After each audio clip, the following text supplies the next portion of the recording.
Ladies and gentlemen, welcome to Man in America. I'm your host, Seth Holhouse, and thank you so much for joining me live. We've got a lot to talk about in today's show.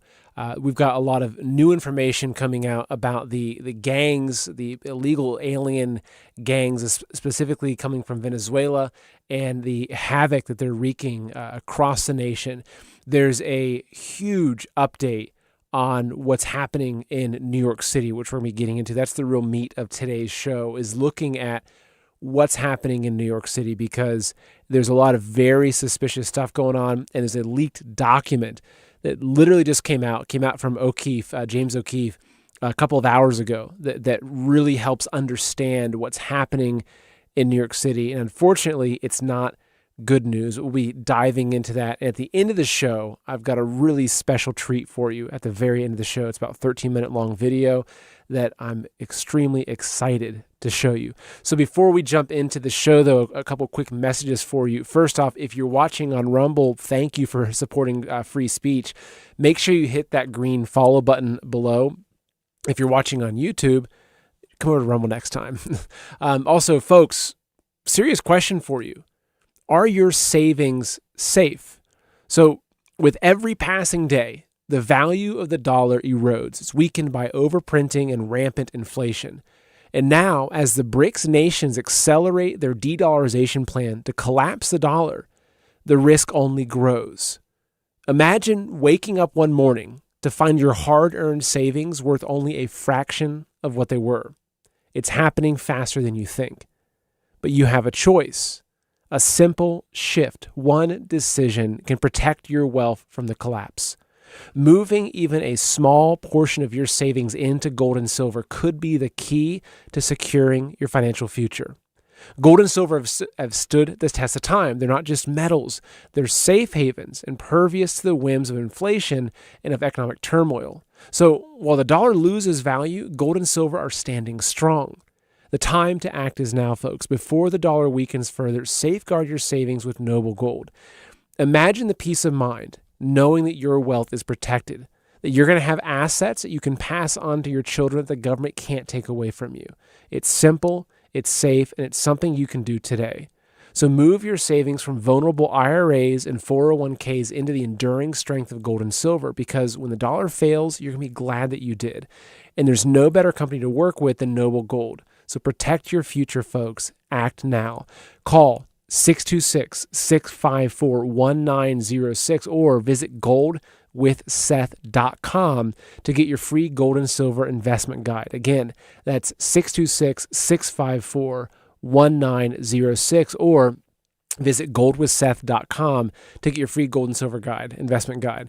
Also, folks, one other thing is that, look, there is a lot to worry about these days, and I'm sorry if I'm kind of part of that problem with these shows, because unfortunately the topics I'm covering are not stuff that helps you sleep easy at night, right? So a lot of stuff is keeping us up. And for me, sometimes I have a really hard time falling asleep. My mind's just racing. But ever since I started adding magnesium breakthrough to my nightly routine, I've been able to quiet my mind and get the best sleep ever. So unlike other magnesium supplements that might be giving you one or two forms of magnesium, Magnesium Breakthrough contains all 7 forms of magnesium designed to help calm your mind, help you fall asleep, stay asleep, and wake up refreshed. So if you're struggling to calm down and get a good night's rest, I highly recommend Magnesium Breakthrough from Bioptimizers. So don't miss out on the most relaxing sleep ever with Magnesium Breakthrough. So for an exclusive offer, go to bioptimizers.com/wholehouse, right? It's HOLEHOUSE, my last name, and use promo code wholehouse during checkout to save 10%. And if you subscribe, not only will you get amazing discounts and free gifts, but you'll also make sure your monthly supply is guaranteed. So again, that's bioptimizers.com/wholehouse. All right, folks, getting into today's show, I'm going to start with a recent video. Is a discussion that with Tucker, RFK Jr., I think Vivek Ramaswamy was there the past couple of days. And there's this little clip of what RFK Jr. is discussing here that I think perfectly sums up where our nation is at. So I'm going to start with this because this really lays the groundwork for tonight's show. So let me pull this up for you. And this is, again, Vigilant Fox posted this. Great job, Vigilant Fox. If you're not following him on Twitter, you should be. All right, so I'll go ahead and just jump into this. Okay, you've got Tucker, Vivek, and RFK Jr. here. So just listen to this quick video. It's 1 minute 16 seconds long because this really helps frame what we're talking about today. There's been an inversion now where the Republican Party has become the party of the common man, of working people, of the middle class. And the Democratic Party has become the party of Wall Street, of the military-industrial complex, of big pharma, big agriculture, big tech, the big banking systems, and all of what Donald Trump calls the deep state, which is this web of financial interests that is not necessarily a little conspiracy, but it's a conspiracy of self-interest that functions together in tandem to shift wealth upward, to clamp down totalitarian controls, and to transform this country from the world's exemplary democracy into a corporate kleptocracy and a very, very oppressive oligarchical system, the kind of system that we fought a revolution to overthrow in 1776.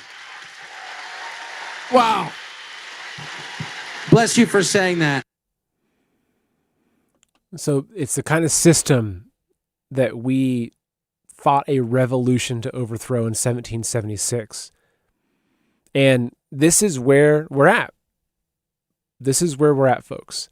We are in a place in America, and I'm sure you'll agree with me if you're watching this show and following the information that I'm following, you've probably come to a similar conclusion that I have, which is that we are on the edge of what I believe to be the greatest nation this world has ever seen.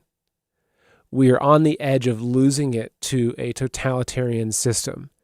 And there's a lot of enemies, there's a lot of fingers you can point at if you want to dive into the details. But if you take that 10,000, 100,000 foot view, that's where we're at. To have a sober conversation with yourself in the mirror and say, look, Seth, this is truly where our country is at. I've got kids. I've got a 3-year-old and a 6-month-old. I can't imagine a future within this kind of system that we're up against. I mean, what's that going to mean for my children? Like forced shots in their arms every day, forced to go to, government schooling, extreme censorship. Who knows? It could be gulags. I mean, look, if you look at the history of totalitarian systems, and specifically communism, when it's taken over countries, and this is what we're going through. We're going through a communist coup right here in America. And I think that those of us that see it have a hard time sleeping because it's real. Okay, but we're going to be looking at the mechanisms of how this is taking place. And a lot of it, what we're seeing now, has to do with the southern border, which we'll be getting into in today's show. But I want to jump into a post that I came across on Twitter that I thought was actually really good. So it says, "Where are we headed?" And I want to just read some snippets from this because I think it's a very sober look at where the country's at. So it says, and the author is a guy named Jack Trout, right? I just came across this online. So he says, "In the next few months, we may witness events that could drastically change the political landscape of the United States. The signs are already here, and if we piece them together, a disturbing picture begins to emerge. It's a picture where the government, using its full force, could suppress political dissent, silence opposition, and potentially reshape the very fabric of American democracy. The question is, are we ready to see the bigger plan behind these actions?" And this is a lot of what I'm doing on this show, folks, is trying to understand the bigger plan behind the actions. So not looking at the isolated events, but looking at the patterns, looking at the data that you can extrapolate and paint the picture of what's really, really going on. That's one of my goals, is trying to understand that, because if you understand it, you can fight against it. You can take it apart. You can resist it. But if we don't understand what we're up against, it's very hard to go against. I mean, Sun Tzu in The Art of War talked about know your enemy, right? Know yourself, but know your enemy. And if you know yourself and you know your enemy, you can win almost every battle. But unfortunately, for a lot of us in America, we don't know ourselves. We don't know what America really is. We're starting to remember it again, but it was taken away from us. Like the memory of what America is, the country that we cherish, was taken away from us, and it was replaced with Hollywood and the music industry and the mainstream media. So we've forgotten who we are, but now we're relearning that. But we also haven't had a clear understanding of who the enemy is. And this is what we're going through this time right now, is understanding what we're up against. So as he continues, he goes into talking about the arrest of public spectacle of political figures. If you look into the history of when a communist system has overthrown a government, whether it was Mao's China or Stalin, etc., you can see that the persecution of political opponents was always a key factor in that. We're seeing that right now, right? And it's crazy enough that as we're talking about this is, Trump was supposed to have his trial September 18th, where a lot of the rumors were that they were preparing Rikers Island, which is one of the most notorious prisons in America, for Trump. So we'll talk about that a little bit later in today's episode. So he talks about military involvement in domestic security. So he says the DOD recently approved increased support for the Secret Service during the 2024 election cycle, extending through Inauguration Day 2025. This includes logistics, transportation, and communication support, resources typically reserved for significant threats. However, this time the perceived threats are almost exclusively tied to right-wing groups, the MAGA movement, and Republicans. This selective use of military force is concerning. Why is there such an intense focus on one political side, while other forms of violence and unrest are seemingly ignored or downplayed? Good question. Could this be laying the groundwork for something bigger, something such as widespread arrests or even martial law? Repurposing camps for political detention. So I interviewed, actually had J.J. Carroll on this week, and I also previously did a show on these camps. So he says former U.S. Border Patrol agent J.J. Carroll has made alarming claims about detention facilities being built in all 50 states, allegedly to hold political dissidents. He suggests these facilities are part of a broader plan to weaponize law enforcement against those who oppose the government. This isn't just speculation. Consider how these facilities might be used in the context of increased military support and the potential arrest of Donald Trump. He continues talking about censorship and arrests for free speech. Right? He says censorship is no longer a conspiracy theory. It's happening in real time. Platforms like Facebook and formerly Twitter have actively suppressed stories like the Hunter Biden laptop, the origins of COVID-19, the jab stuff that we're seeing. Now we're even seeing the arrest of the Telegram CEO and threats against Elon Musk for refusing to censor content. Right? We also just saw a huge attack on Tenet Media, which is now, as far as I understand, has been disbanded, right? So Tim Pool, Benny Johnson, Lauren Chen, a handful of other independent media had Tenet Media, and the DOJ came out saying that they've received, I think it was $10 million from Russia to push a pro-Russia opinion. Now, I haven't dug into that story enough to give you a firm opinion on it, but just, we're entering in the election cycle. And you see something, right? Okay, we look for patterns, right? You see the mainstream media, and all of a sudden it's Russia, Russia, Russia. It's their greatest excuse to say that, oh, this is Russia. But funny enough, Putin has actually come out and endorsed Kamala Harris. Is he just trolling? Is this some sort of, 3D or 4D chess move? I don't know. But again, what we're seeing, though, is that the weaponization of our own agencies against the American people. He says, okay, the guy continues, postponement or interference in election. He says that the 2020 election cycle set a precedent for altering electoral procedures under emergency conditions. The changes, while justified by the pandemic, well, according to him, for me, no, have raised concerns about future manipulations. Now, new laws threaten jail time for those who speak out about election irregularities, signaling a growing effort to control the narrative and prevent challenges to election outcomes. The DOD's increased involvement, coupled with the rhetoric from the government officials and the potential for Trump's arrest, could be laying the groundwork for something even more significant, the postponement or interference in the 2024 election. So he comes down to the bigger picture. If you think the government wouldn't go to these lengths, consider everything that's already been discussed. Just a few years ago, many of these actions would have seemed unthinkable, yet they're happening out in the open with little effort to hide the agenda. The facts are there, but it's up to each of us to connect the dots. So what we're witnessing could be the early stages of a broader plan to suppress political dissent, reshape the electoral process, and fundamentally alter the balance of power in America. These signs are all around us. Are we willing to see them? I can only use the facts they show us, and lately they aren't hiding much anymore. It's all out in the open. You need to do your homework and decide what to believe, which I couldn't agree more with that. And so what we're going to be talking about as one of the core things for this show is, setting the stage. Okay, we've got RFK Jr. talking about how right now we're at this 1776 moment. And that's true, right? America is under great threat, and the America that we know could very well not be here in 10 years. Like, that's the reality of it. But if you look at what are the vectors of war that are being used against the American people and against this country of America, we're going to be focusing tonight on the southern border, and more specifically, the illegals and the criminals and the gangs and the troops coming across our southern border and what's happening in America.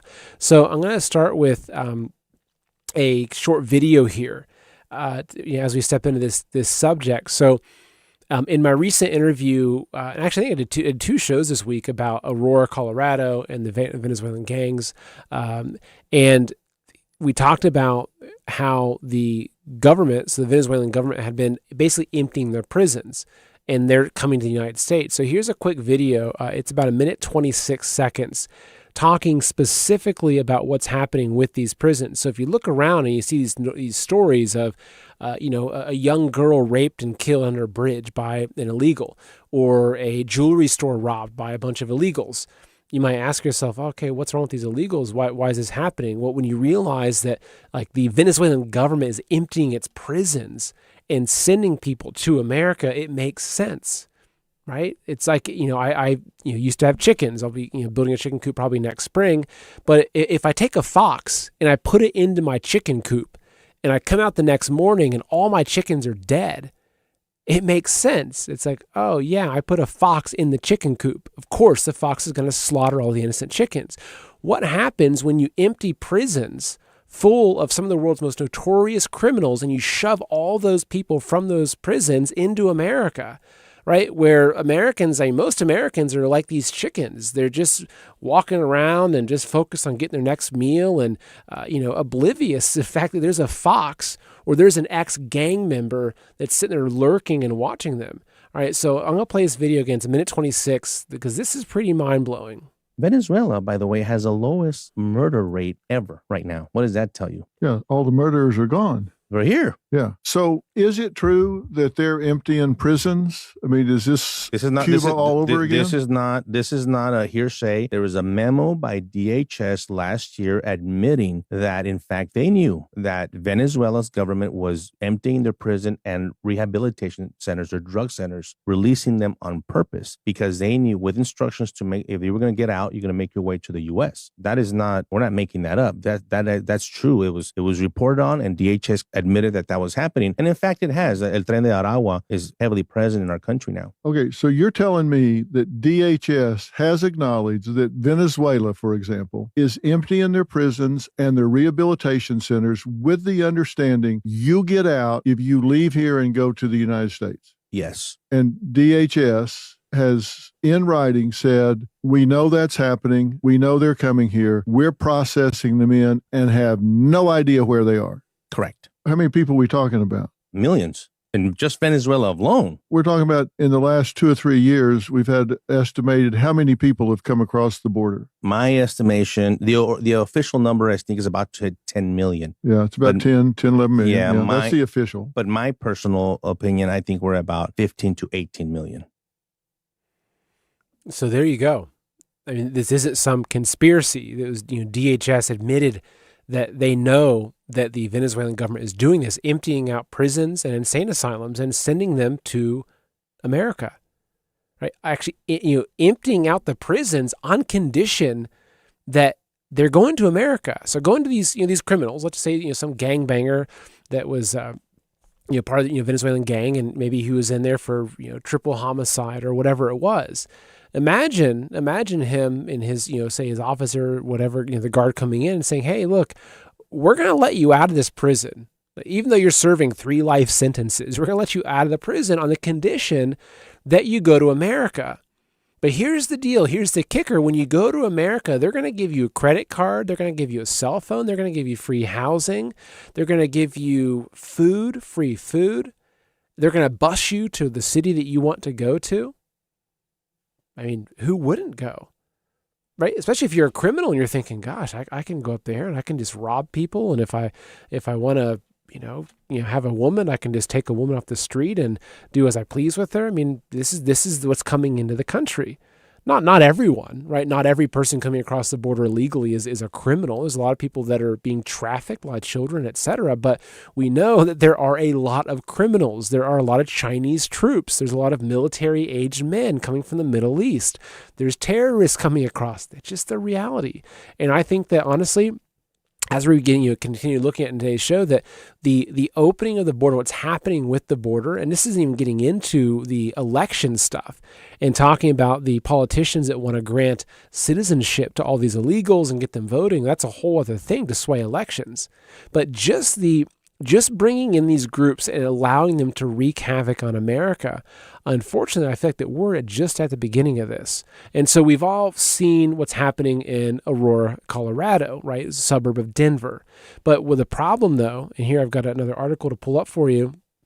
So the Dallas police confirm that the Venezuela gang that took over Aurora, Colorado apartment complex is now wreaking havoc in Texas. So I'm not going to play the video, but that's still right there. This is from a video which I saw, and I hate watching these videos. I don't like violence. I mean, especially real violence. I mean, movie stuff, it's like, okay, it's one thing. But when I see real images of gangs like this or videos of gangs, beating people, it's just, it sickens me, right? So in this article from the Gateway Pundit, they say, according to the Daily Mail, Dallas police have confirmed that the dangerous Venezuelan gang that overtook apartment complexes in Aurora, Colorado, and Chicago, Illinois, has made its way into Texas and is now wreaking havoc in yet another American community. So, quote, this is from the spokesperson for the Dallas police, this woman, Jennifer, she says, "We have had gang activity in the North Dallas area linked to the Tren de Aragua gang from Venezuela." Okay, so this is the gang that we've been talking about. Now, if you think that this is only happening in these big cities or these sanctuary cities, I'm here to tell you that unfortunately that's not the case. So I just came across this right here. This was actually out, one day ago. Right. So this is from, okay, here we go. So the police in Prairie du Chien, or if I pronounce that correctly, it's a small city in rural Wisconsin with a population of 5,500 people. So 5,400 people announced the arrest of a suspected Venezuelan Tren de Aragua gang member who allegedly violently and sexually attacked a woman and injured a juvenile in the process. So it says here on Thursday, September 5th, 2024 at approximately 12:30 p.m., the Prairie du Chien Police Department responded to the 300 block of East Wells Street for a physical disturbance. Upon arrival, officers received information that a male suspect had been physically and sexually violent towards an adult female. Right, it goes on to it. Basically, the suspect was identified as Alejandro Jose Coronel Zarate, who's 26, from Venezuela. Now, what they said, though, it says, additionally, Zarate is suspected of having an affiliation with a known violent transnational criminal organization known as Tren de Aragua, who are known for a variety of criminal activities such as homicide, abduction, extortion, drug trafficking, arms and weapons trafficking, human smuggling, human trafficking. Okay, so this isn't just stuff that's happening in sanctuary cities. This is happening in small rural towns with 5,000 people in Wisconsin. All right, this is the reality. And if you look at the timeline of this is key. You look at the timeline of when these videos started going viral of the apartment complex in Colorado, right, in Aurora, the suburb of Denver. It was really over the past, say, 7 to 10 days that really hit the news cycle. And at that point, this was the tip of the iceberg, right? So at that point, it's like, oh my goodness, there's this gang activity in Denver, which is a huge sanctuary city. They've given millions and millions to the illegal immigrants in that city. Okay, so look at the timeline. So that was the first major emergence of this Venezuelan gang here in America. And everyone saw the videos of these guys in apartment complexes carrying AK-47s and AR-15s and handguns. So that was about 10 days ago, roughly. So since then, we're now getting reports of them in Texas. We're getting reports, I think, in Connecticut. There were some reports in Connecticut, in Chicago, in a small little town in Wisconsin, in New York City. So you look at that and, okay, what's the next 10 days going to look like? Like, what does another month look like? Is it another month that the news story is that most major cities now have Venezuelan criminal gang activity happening in them? Is that where the news cycle is headed? Because if you look at this information and you plot it on a graph, you can say, yeah, unfortunately, it looks like this is only going to be increasing. That's the only conclusion I can draw. And so let's start diving into what's happening in New York City, though, because this is where it gets, unfortunately, even more frightening. So over the past couple of days, there have been a lot of videos I've seen going viral showing troops in New York City, convoys of military vehicles in Brooklyn, National Guard taking over hotels, all kinds of strange activity, hazmat vehicles in New York City. And there's been a lot of speculation as to what's causing it. So I'm going to play a video now for you. It's a short one. It's about 2.5 minutes long that just gives a good summary of all the things that are happening in New York. So let's go and take a look at this. It seems like something big is about to happen as National Guard troops have been spotted all over New York City. And we have videos like the one I'm about to show you coming out that really don't add up. Why is there a hazmat operations truck lining up with a bunch of other emergency vehicles in the middle of the street? Watch this and tell me what you think. Guys, you see this, man? They ain't playing, man. They're getting ready for martial law. They are getting ready for martial law, homies. See this? Rescue operations, logistics. Look at this. They setting up martial law all over Brooklyn, New York City right now. You see this stuff? Look, you think we kidding? This shit for real, man. It's for real. Look. Look at this. They're everywhere. Set up everywhere. All over. They're getting ready, man, because they know what's coming. Hazmat operations. You see this? This is all New York City Fire Department. Oh, yeah. You see this shit happening, man. They preparing for something big. Look, Manhattan Borough Command right here. See that? All you're seeing is military around, too. I see tomorrow. Look at that, man. They preparing for something big. They got security guards everywhere, man. They got big things going on over here. Lots going on over here, man. A lot of stuff going on. Now's the time to start, preparing. Start buying water. Start buying canned goods. Start buying everything you can and start saving that stuff. 'Cause I'm going to tell you, when it starts, man, you don't think they're going to put this on lockdown. Let me tell you something. When things go on in Colorado, if that happened in New York, remember, COVID, you're going to be all on lockdown. They're going to shut everything down again. Look, guys, the National Guard. National Guard is now all over Brooklyn, man. There ain't no cops anywhere. It's only National Guard now, everywhere. There it is. And while that doesn't prove without a shadow of a doubt that martial law is about to be declared, I'm not putting it past them at all to have some sort of extreme false flag. In fact, we're already seeing signs of that. Then they can declare martial law and stop Donald Trump from becoming president. So pay very close attention to what's happening right now and what's going to happen over the course of the next few months. Make sure, whatever you do, to be following here on Rumble with notifications on. I'm Matt Wallace, and I'll see you in the next video. So these videos, as I mentioned, there's a lot more videos in this as well, showing National Guard in hotels, etc. Now, there's been a lot of speculation that, as I mentioned earlier, that they're going to put Trump in jail, right? So he was supposed to have I think it was his final hearing on September 18th. And there were all kinds of rumors flying saying that they're preparing, that Rikers for it, and that they were, that basically the military presence that was already in the New York City region was gearing up for riots or whatever would happen post arresting Trump and putting him in jail. But what's interesting is that whole theory fell apart because right now, I'll pull this up for you. So Trump won't be sentenced in New York until after the election, right? So basically what happened here is you have this document that they moved the sentencing date from the Justice of the Supreme Court, this guy, okay? So they moved his sentencing date from September 18th, now to November 12th. So his sentencing is no longer pre-election, right? So obviously we'll see what happens in November. I mean, who knows what kind of craziness, but this no longer explains why there's this massive military presence. And upon release of this, there's been no change, right? So it's not like we're now seeing stories of people saying, well, now that Trump's hearing is pushed back to November, all the military has gone away. That's not the case, right?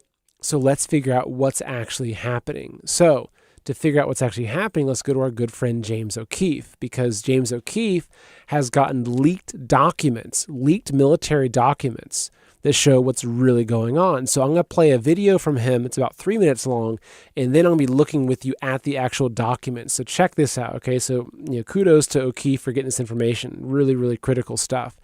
Okay, so here I'll go and play this video for you. It is 3 minutes and 15 seconds. It repeats a little bit because it looks like multiple kind of things kind of spliced together. Actually, it's less than, I think he has an ad at the end, so it's maybe 2 minutes long, but check this out.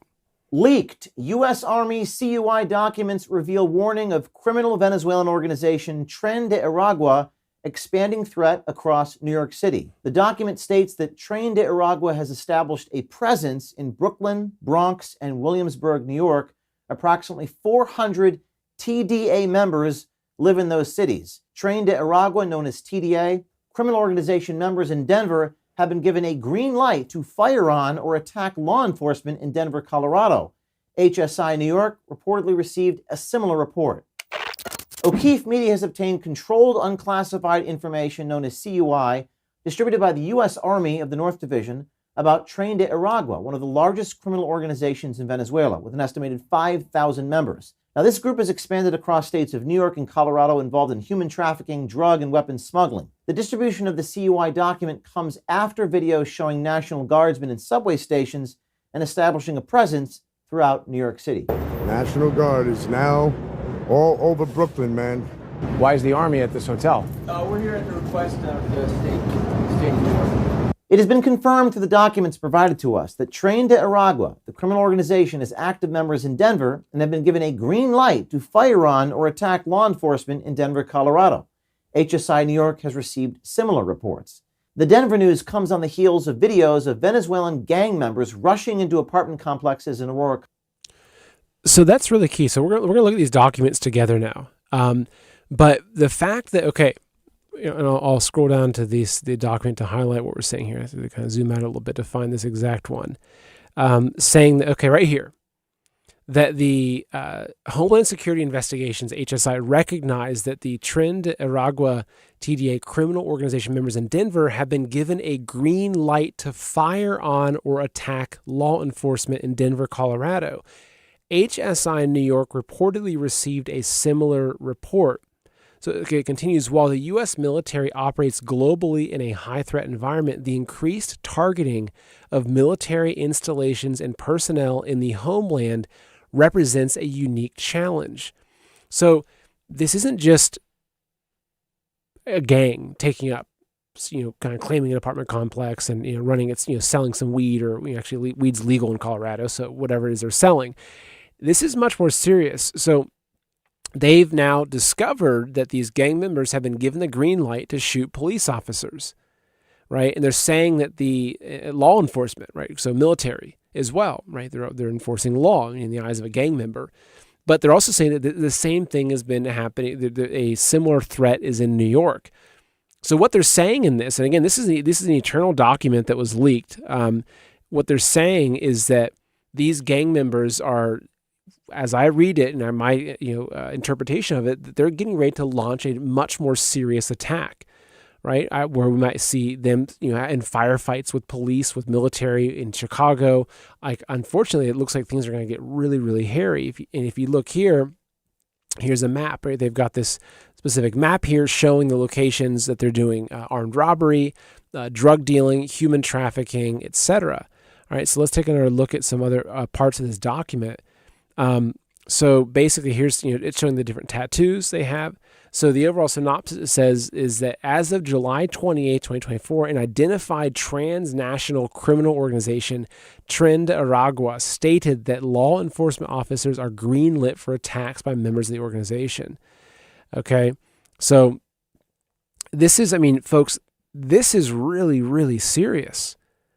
This is really serious. And if you look at what's happening, right? If you look at what is happening in New York City, you look at the hazmat vehicles, it makes me wonder, it's like, are they anticipating some sort of biological attack, right? Because, okay, if we take a step back and we look at what's happening in this country right now, especially as it relates to the border and the people, the monsters, not all of them, but the criminal monsters that have come across the border, that our government has openly invited this into America. They have chosen to keep the borders open, and not just keep the borders open, but facilitate billions and billions of dollars to relocation, to house people, to move people all over the country. It's literally no different. Let's go back, to say like the 1400s and say you live in you're a king and you're living in a castle. It's the same thing as imagine if the king of the castle, which his responsibility is to protect the people, opens all the doors and lets all the criminal raiding gangs come into the castle. He's like, oh, come on in. It's okay. We're all buddies here. That's literally what's happened. So they've set this up. And my concern is that, okay, we had COVID in 2020 and COVID allowed them to change all the voting rules. And now we've got mail-in ballots because you don't want to go there and get this, get COVID and all this kind of stuff and go get your fifth jab to make sure, while you're at it. But that allowed them to change and to alter the entire landscape of that election. And it allowed them to get away with a communist coup, right, in 2020. So there were a lot of rumblings of a second pandemic, and we hear about mpox and bird flu, but a lot of it hasn't actually transpired. If you look around, it's like, well, maybe they're still waiting for it, but they've been trying. You can tell they're trying to build up fear, and you've got Tedros talking about the emergencies and everything. It's not working, though. My concern is that their backup plan is massive, massive civil unrest, right? Because, okay, what's it going to take? Let's war game a few scenarios here. What do you want to do? You want to have mail-in voting? Do you want to postpone the election?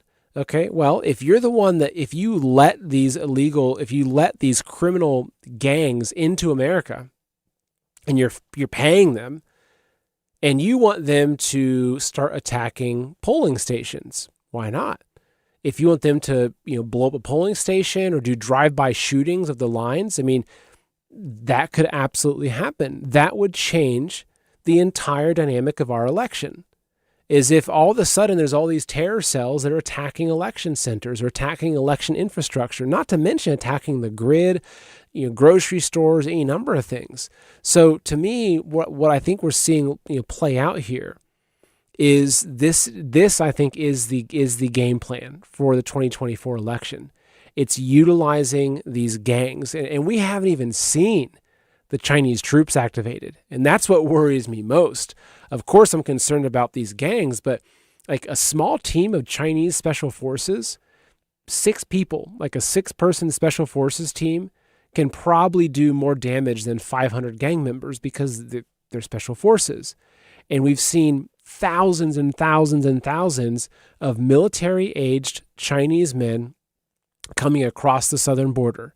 And I've had people like Brian O'Shea, J.J. Carroll on, and we're watching these videos together and profiling, and they're saying, look, that is military, those guys are military. It's just a lineup of immigrants, right, of illegals that come across. And they're pointing out all the military. They're saying Chinese military, Chinese military, Chinese military. So that's my other concern is right now the focus is on these gangs.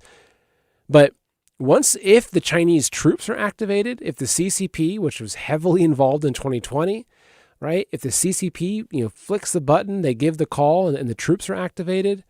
I mean, it might make these Aurora gangs and these Venezuelan gangs look like kindergartners compared to what they could do. I mean, this is real serious, folks. I mean, this is where our country is at. This is where we're at. But if you look at the where they're getting their guns from, okay, there's massive gun smuggling operations. This is an article. This is just from June of this year, that these same Venezuelan gangs, so that they were smuggling guns into these migrant shelters in food delivery bags, right? So they had this guy, they caught one of the gang members, and he has now confessed. And what he says, a migrant accused of shooting 2 NYPD officers claimed a vicious Venezuelan gang has been smuggling guns into city-run shelters by stuffing them in food delivery bags, the prosecutors revealed Wednesday. Okay, crazy, right? But it's not just this.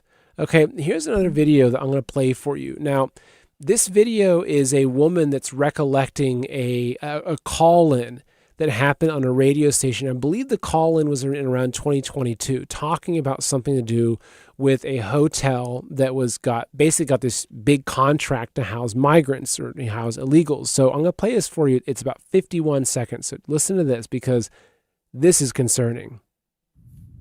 Do y'all remember a couple years back when this lady called into a radio station? She was a hotel owner. She was boarding migrants, and she said she was offered well above what she would have gotten every night. So she said yes. And then they asked her if she would start accepting freight, and she said yes. She just had to keep it in a locked room. And when the freight came in, there were these big long wooden boxes with slats and color-coded locks. And then she started getting smaller packages.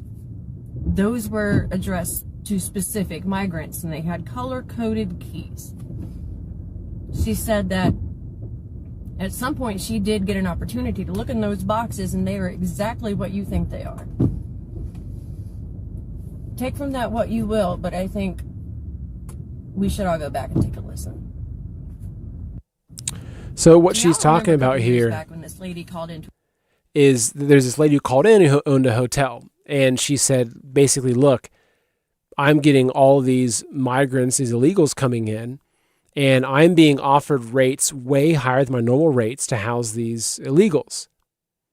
But then she agreed to accept shipments, to be delivered, right? So okay, if they're feeding the illegals and whatnot, then makes sense. Okay, they're gonna ship them some food and supplies and everything. But the shipments that were coming in were basically in like wooden crates, right? So if you've seen gun crates, etc., this is what they look like. And she said they had color-coded locks on them and everything. And she actually was able to look into one of them and saw that it was guns, right? Now, this is a highly speculative story. Was that woman telling the truth initially? I don't know. But if you look at it with all the other information that you have, it makes more sense than not, right? And here's another video to show you. This is frightening, okay? This is another similar video of this guy that walks up to this huge shipment of strange-looking boxes, which he identifies as being guns, that are going to the U.S. peacekeepers. Okay, this is also concerning. So check this video out right here.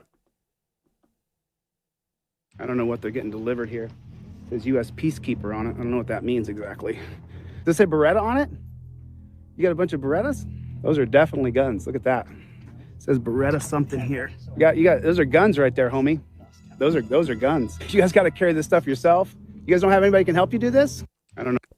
Now, again, I can't, maybe this is a gun store receiving a shipment, but it's strange. Okay, it's labeled U.S. peacekeepers, and it looks like it's being towed in some it's a trailer behind a truck. But then if you look at the, on the label, you can kind of make out some of the serial codes and some of the information.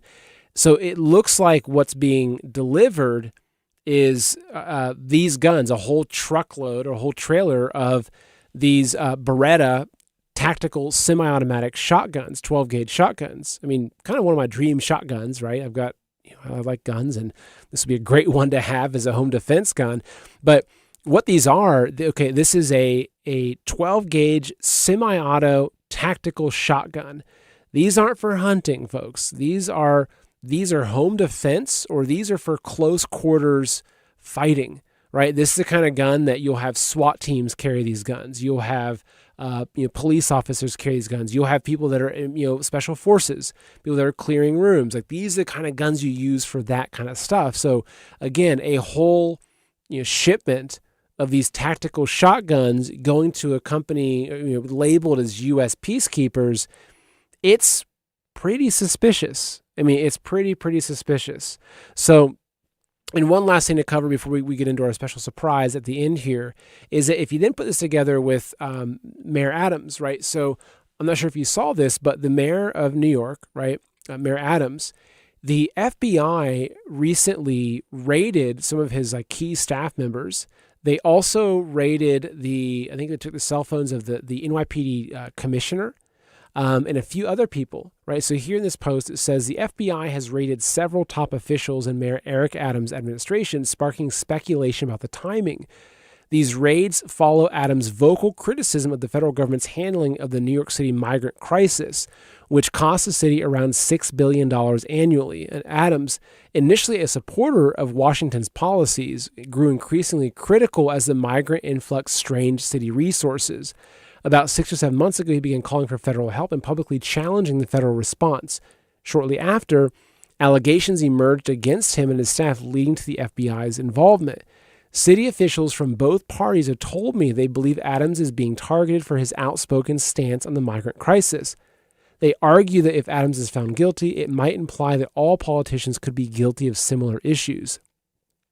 While most migrants are seeking better lives, the presence of gangs like to Agua, they misspelled that there, adds complexity to the situation. What do you think?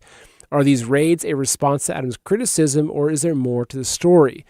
And again, this makes me think that, okay, if he's speaking out against this and the FBI is showing up and they're going to the police commissioners, to me, it looks like there's a big shakeup happening, right? This is the kind of stuff that usually happens when there's a big event coming, right? If you look back at communist purges, you look back at, China, like right now I'm reading a book on Mao's Great Famine. Phenomenal book, but it goes into explaining how the communist systems work, and raids and CCP, their style was to take their political competitor and go take him out through a ditch and shoot him in the back of the head, right? And then kill his family and kill his entire staff. Like that, okay, that's how the CCP does things. But if you look at the infighting that we're seeing, it's like, why is the FBI, who typically is very aligned with the more Democrat values, why are they attacking and raiding the mayor of the, arguably one of the bluest cities in the world, right? New York City plays a very key role in, liberal politics. I don't know. Right? Maybe he's seeing what's really going on. Maybe he caught wind of what the plan for New York City is. Because my concern, and the guy mentioned it earlier in that video when he was showing the hazmats, is like, what happens with this is because, say there's a big gang attack, or all it takes is a couple of days. They say there's over 400 members of this gang in New York City, in New York City region, Brooklyn, etc. So even if 10 of them go out and start shooting things up, that could be enough. That could be enough to put the entire New York City on in lockdown and martial law. And I can tell you, guns are illegal in New York City. Look, I used to work in the jewelry and the diamond industry for some time in New York City, and I was one of the few professions that could have actually been approved to conceal carry. And I can tell you that to get the permit for that, right? Because people that are carrying, whether you're banking or you're carrying cash or whatever, sometimes if I was carrying gold or whatever it was, you kind of qualify, you fall under the umbrella of people that would be allowed to potentially apply and get a handgun. And it was it was thousands of dollars, and it was so difficult to do. So there's basically no concealed carry in New York City. I mean, you can't even carry a pocket knife concealed. I'm not kidding. You can't even have a small pocket knife in New York City. You can't have a BB gun. But the problem is that the criminals don't do that, right? Gun laws only take guns away from the good people, right? And the criminals, they're not going to turn in their guns. They're criminals, right? So my concern, though, is that something like this could transpire and end up turning into some form of martial law, which might then become the pretext for that, carrying across other cities. And that's the concern I have, right? What's the bigger picture? Is the bigger picture with this that they're going to have some sort of chaos in all the major cities across America all at once? So the only solution is to bring in military, UN peacekeepers, impose martial law, etc.? cancel the election? Maybe so. I don't know. So, folks, as I promised at the beginning, I have a very special treat for you. But before we jump into it, just a few quick reminders. First off, again, if you have been considering gold and silver, now is the time, right? And this is what I love about it. I've got some always sitting here on my desk. The government did seize gold before back in the 30s. They'd have a real hard time doing that again, right? And so this is something that for me, I know the government's, eventually, like if you look at communism, totalitarianism, they take everything that matters from you, right? And so the goal with my preparations is to take whatever I care about and put it into some form that makes it really hard for the government to take it from me, right? So the government can come in, they can shut down my bank account. They can seize those assets, right? The banks can do that, right? If you've seen The Great Taking by David Webb, the banks can do that. So the plan is that if I want to preserve whatever wealth I can preserve, I'm putting it into precious metals, because if stuff gets tough, I'm on 7 acres of woods. I'm gonna go bury it somewhere, right? And don't go digging, right? I'm just joking, but literally, like that's what you do. You can put it in a bag and tie it to a chain, throw it in the bottom of a lake if you have to, right? But that's you're getting it out of their hands. The other thing is just to mention food is emergency food. Like if you don't at this stage, if you don't have some form of emergency food, you're really, really walking on thin ice here. Now, I know it can be expensive. There's really cheap ways to do it. I'll probably do a prepping video soon, like a prepping and do like a live Q&A, because there's actually really inexpensive ways that you can prep, like going and buying bulk from Costco, putting it into 5-gallon buckets with an oxygen packet. Great way of preserving food. But if you want something that's easier, that you can afford it, buying the food buckets is also a really good idea, because it gives you a variety of food. There's a lot of companies out there. I've researched a lot of them. I've tried a lot of the food. It's pretty gross. The one company I was really happy with, though, is Heaven's Harvest. High quality food. You can even get all organic food if you want to, but really good people, great Christian husband and wife that run the company out of Georgia. So anyway, that's heavensharvest.com. And if you use promo code Seth, S-E-T-H, you get 15% off your entire order. So honestly, folks, like if you don't have some food set aside, now might be a good time to do that, because the day that some sort of lockdown happens, the day that some sort of gang gets activated in your city, and the authorities come out and they say, look, all public places are now locked down, that could be weeks, right? So the question I always ask people, look around. If tomorrow you could no longer go buy food from a grocery store, how long can you feed your family? My recommendation, have at least 3 to 6 months for every person in your family. At least 3 to 6 months. Now, some people are financially constrained. I understand. Trust me, there's cheaper ways to do it. Even going to, if you're really, really, kind of struggling, you can go to local food shelter.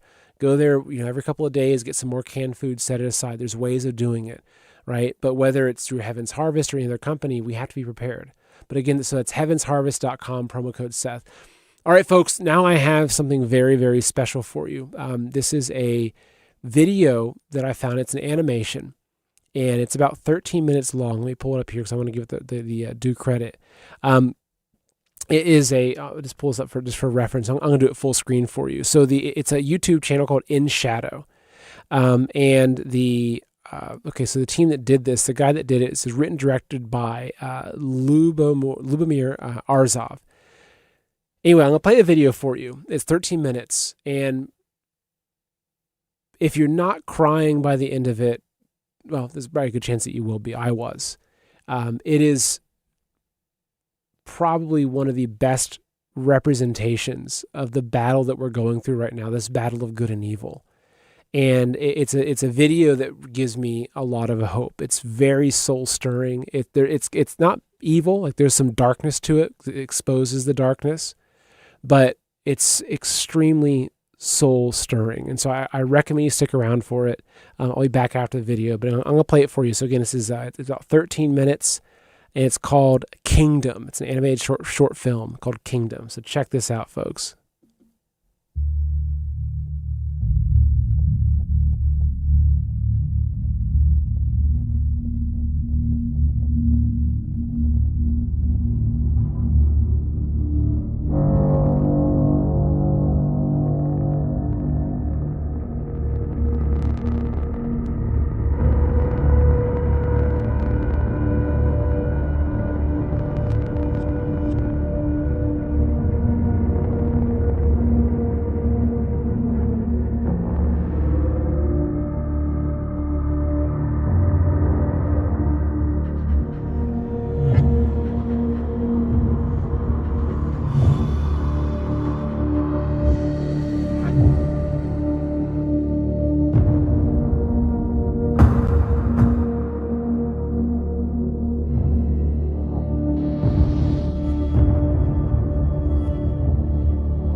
I loved watching the reactions in the comments as I played that.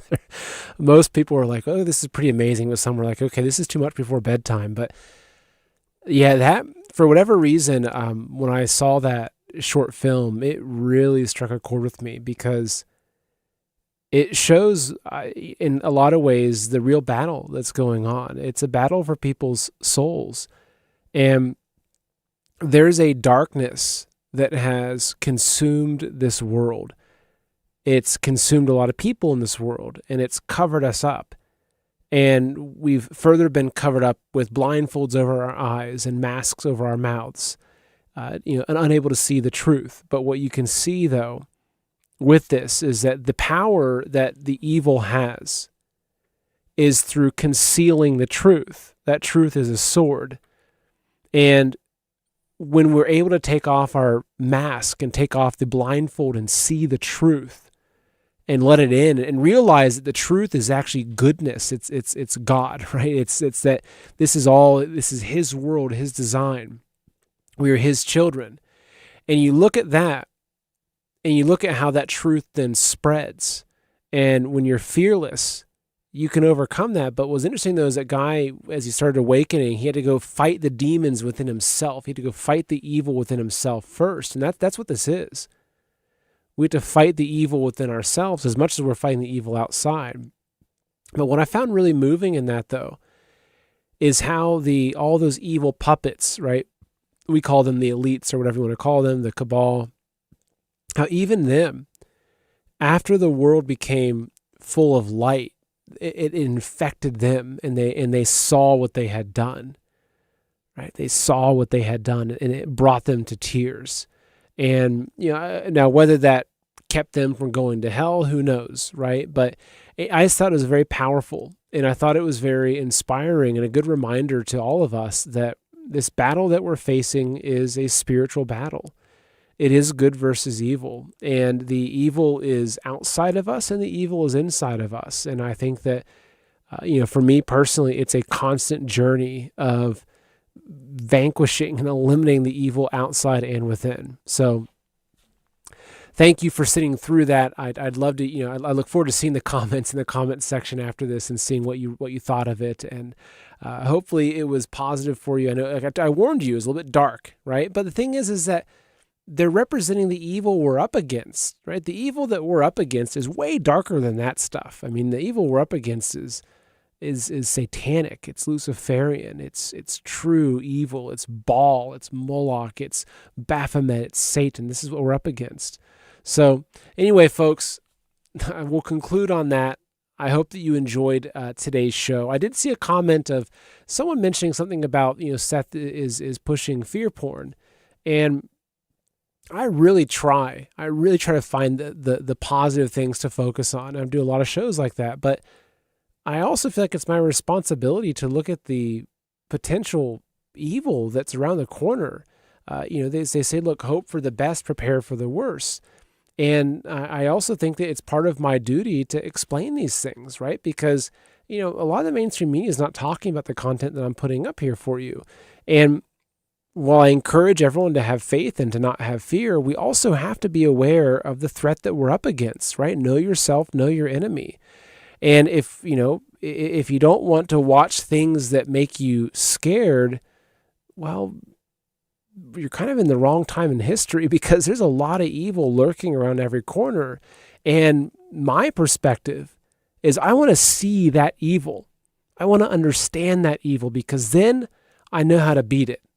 And it also, for me, it removes the fear. When I see it for what it is, I'm less scared of it. And I say, I can get through this. And ultimately, it's like, if I don't, then, I get to go back to my real home, right? But anyway, I just feel like it's my duty. It's my duty to help you understand the reality of where our country's at. Now, look, if you went back to, say, Russia before it was overthrown, the Bolshevik Revolution, or back to, pre-Mao China, and you had maybe not a podcast, but say you had a little newspaper or whatever it is, and you're warning people and saying, look, folks, they're going to overthrow our government. They're going to put us into camps. They're going to kill tens of millions of people. People would have been saying, hey, this guy's, he's full of fear porn and, whatever. But the reality is that that's true. And we're at a place in history where that is a potential reality that we could be facing. So again, I feel like it's my duty to present this information to you, and you can do what you want to do with it. Hopefully you're preparing and getting closer to God in this process, but that's it. So folks, I appreciate all of you being here. I love seeing everyone live. I think right now we've got close to, 5,000 people watching live, which is fantastic. For a little guy like me, it's absolutely wonderful. So I appreciate all of you for being here, and I will see you next time. And so I'll be back on Monday next week. And again, I think now I'm hitting a stride Monday through Friday. So just so you know, put it in your calendar, a reminder that Monday, Tuesday, Wednesday, Thursday, Friday, 10 p.m. Eastern. I'm going to have a show up there for you. We're doing live news coverage, doing interviews, and all kinds of good stuff like that. So, all right, folks, take care. God bless. Have a wonderful, wonderful night. Have a great weekend, and I'll see you on Monday. Take care.